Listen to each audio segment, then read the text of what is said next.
ทำไมหนทางโหดขนาดนี้วะ ดูเหมือนจะไม่มีคนเดินเป็นปีแล้ว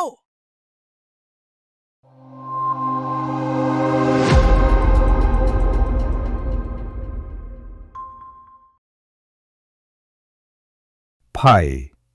หญิงสาววัย 25 ปี พนักงานออฟฟิศผู้กำลังถังแตก จ้องมองอีเมลที่อยู่ตรงหน้าด้วยความไม่เชื่อ มันคืออีเมลจากทนายความของลุงทศ พี่ชายของพ่อเธอที่เสียชีวิตไปเมื่อ 6 เดือนก่อน ตามพินัยกรรมของนายทศพล ลิขิตสกุล ได้ระบุให้คุณไพลินเป็นผู้รับมรดก บ้านพักตากอากาศเลขที่ 9/11 บนเขากิ่ว มึงโชคดีชิบหายเลยไพเขากิ่วเนี่ยนะ ที่ดินแถวนั้นแพงกว่าทองอีกนะ ขายก็รวยเละแล้ว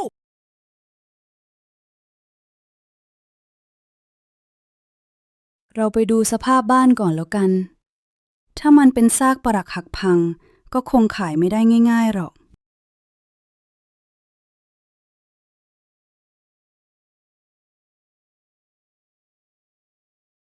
แต่ไผ่รู้สึกไม่สบายใจ เมื่อค้นหาข้อมูลบ้านหลังนี้บนอินเทอร์เน็ต เธอพบว่าบ้านเลขที่ 9/11 ตั้งอยู่ในพื้นที่ที่เป็นที่รู้จักในนาม จุดเงียบของเขากิ่ว ซึ่งเป็นพื้นที่ที่สัญญาณโทรศัพท์เกือบจะดับสนิท และชาวบ้านแถวนั้นไม่นิยมเข้าไปใกล้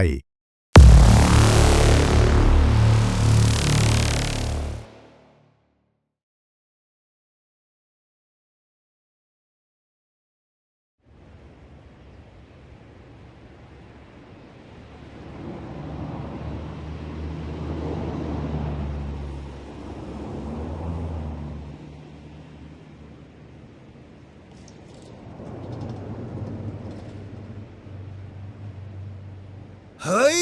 ทำไมหนทางโหดขนาดนี้วะ ดูเหมือนจะไม่มีคนเดินเป็นปีแล้ว เวลาขับรถทีไรก็บ่นทุกทีเลยนะ ทางก็มีอยู่แค่นี้แหละ ไม่ต้องบ่นแล้ว ดูทางดีๆ เดี๋ยวพาไปถึงเอง โอเค ไม่บ่นแล้ว ดูทางดีๆก็ได้ ขอถึงไวๆแล้วกัน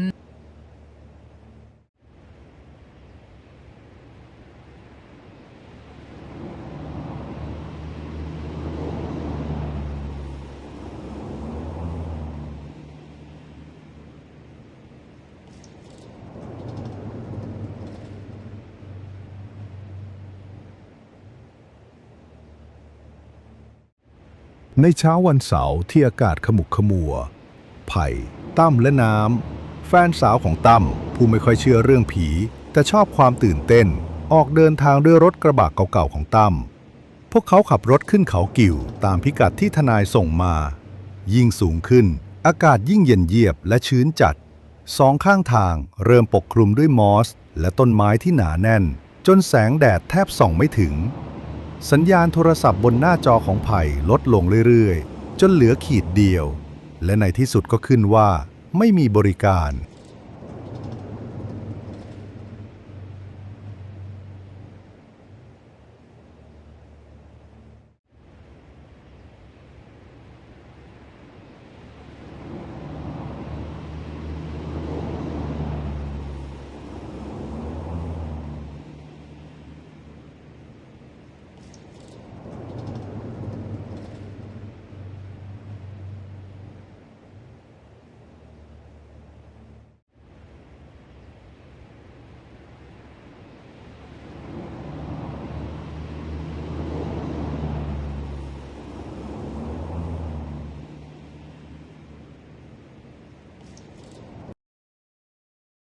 หลังจากผ่านไปครึ่งวัน ทั้งสามก็มาถึงเป้าหมาย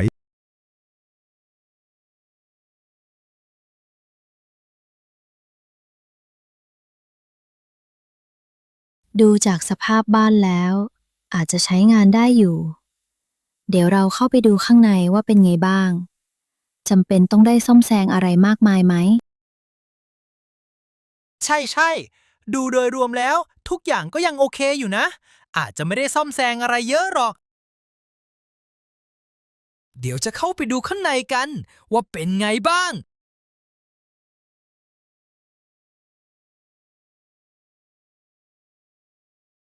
บ้านพักตากอากาศเลขที่ 9/11 เป็นบ้านไม้ทรงโบราณ2 ชั้น ผนังสีเข้มจนเกือบเป็นสีดำเพราะความชื้น และตะไคร่ที่เกาะจับรอบด้าน มันตั้งตระหง่านอยู่ท่ามกลางกลุ่มต้นสนขนาดใหญ่ที่โอบล้อมเอาไว้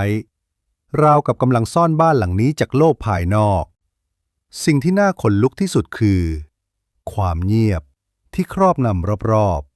ๆ มันเงียบเกินไปไหมวะ น้ำกระซิบ เสียงของเธอดูสั่นเล็กน้อย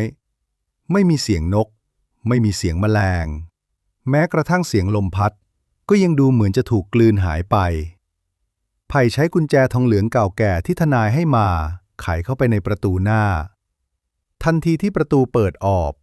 กลิ่นอับชื้นที่ผสมกับกลิ่นเหมือนสมุนไพรบางชนิด ก็โชยออกมาปะทะใบหน้า พวกเขารีบเปิดหน้าต่างทุกบานเพื่อระบายอากาศ ชั้นล่างประกอบด้วยห้องนั่งเล่นขนาดใหญ่ที่มีเตาผิงหินเก่าๆ ห้องครัวและห้องน้ำ ทุกอย่างถูกคลุมด้วยผ้าขาวผืนใหญ่เหมือนในหนังผี เมื่อดึงผ้าออกเฟอร์นิเจอร์ข้างใต้ก็ปรากฏให้เห็น เป็นไม้เนื้อแข็งสีเข้มที่ดูดีมีราคา แต่มีร่องรอยของการใช้งานหนัก และที่น่าแปลกคือบนโต๊ะกลางยังมีปฏิทินตั้งโต๊ะที่ถูกเปิดไว้ที่เดือนมีนาคมเมื่อ6 เดือนก่อน ซึ่งเป็นเดือนที่ลุงทศเสียชีวิต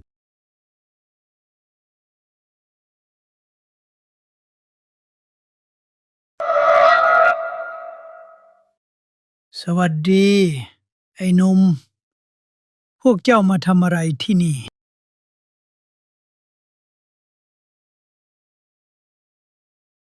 สวัสดีครับคุณตา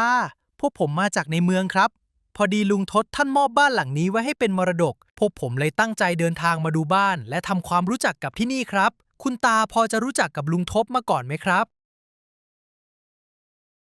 ในที่สุดก็มากันเสียทีนะ ก่อนไอ้ทศมันจะสิ้นใจ มันยังพึมพำถึงพวกเองอยู่เลย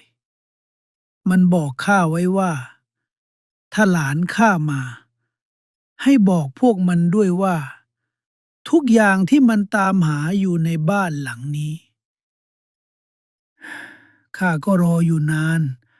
ว่าเมื่อไหร่พวกเองจะโผล่มา เข้าไปดูข้างในเถอะ ข้าดูแลความเรียบร้อยข้างนอกไว้ให้ เท่าที่คนแก่คนหนึ่งจะทำได้ พวกผมขอบคุณคุณตามากเลยนะครับ พวกเขาขึ้นไปสำรวจชั้น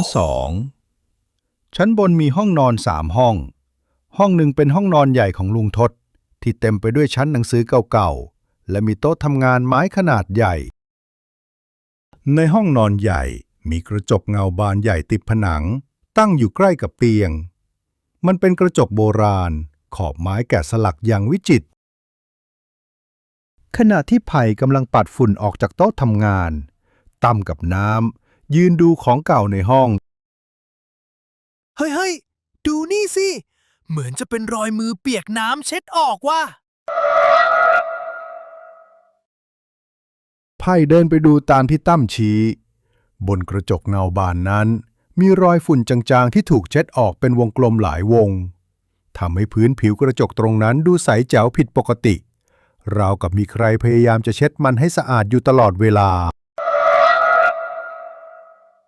ไม่มีอะไรหรอก อาจจะเป็นลุงทศก่อนเสียชีวิตก็ได้ แต่มันดูใหม่ไปนะ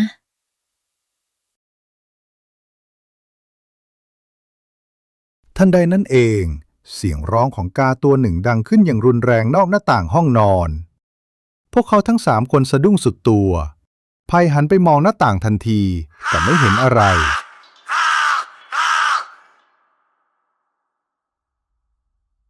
นี่มันคือเสียงอะไรนะ ใช่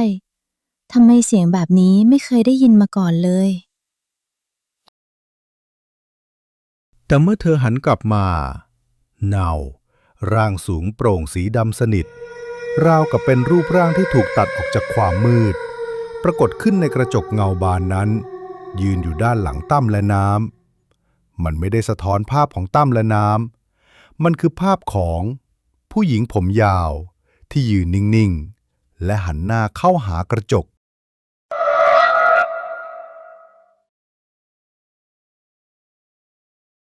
ไผ่เบิกตากว้างหายใจติดขัด เธอพยายามจะกรีดร้องเตือนเพื่อน แต่เสียงหายไปในลำคอ ร่างในกระจกค่อยๆหันศีรษะ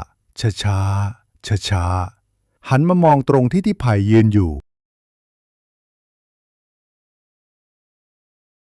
ตั้มและน้ำยังคงหันหลังให้กระจกและหัวเราะกันอยู่ ไม่ทันได้สังเกตเห็น ดวงตาของเงาในกระจกนั้นเป็นสีดำสนิท มันกำลังจ้องมองไผ่โดยตรง ใบหน้าของมันบิดเบี้ยวด้วยความโกรธแค้นที่อธิบายไม่ได้ ไผ่เป็นอะไร น้ำหันมาเห็นไผ่ที่ยืนตัวแข็งทื่ออยู่ เธอตกใจกับปฏิกิริยาของเพื่อน เมื่อน้ำหันมา เงาในกระจกก็หายไปทันที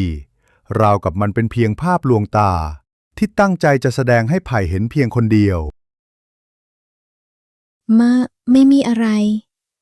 แค่ตกใจเสียงนก เราลงไปข้างล่างกันดีกว่านะ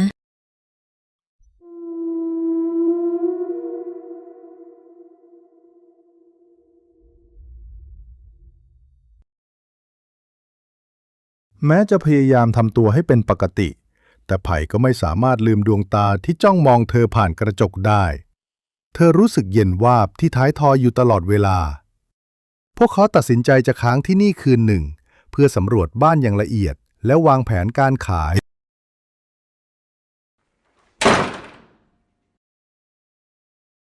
คืนนี้ดูเหมือนว่าจะไม่มีลมนะ ทำไมประตูถึงอัดแรงขนาดนั้น เฮ้ย หรือว่าจะมีอะไรวะ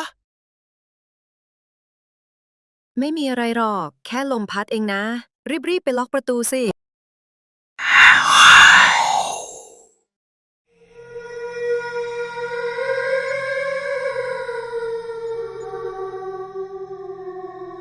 ฮะ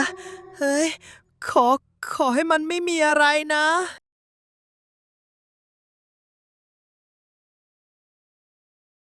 ต้อมรีบเดินไปล็อกประตูบ้านด้วยความระแวง แต่เมื่อตั้มล็อกประตูเสร็จ เขาก็ได้ยินเสียงลากอะไรหนักๆอยู่บนพื้นไม้ของชั้นสอง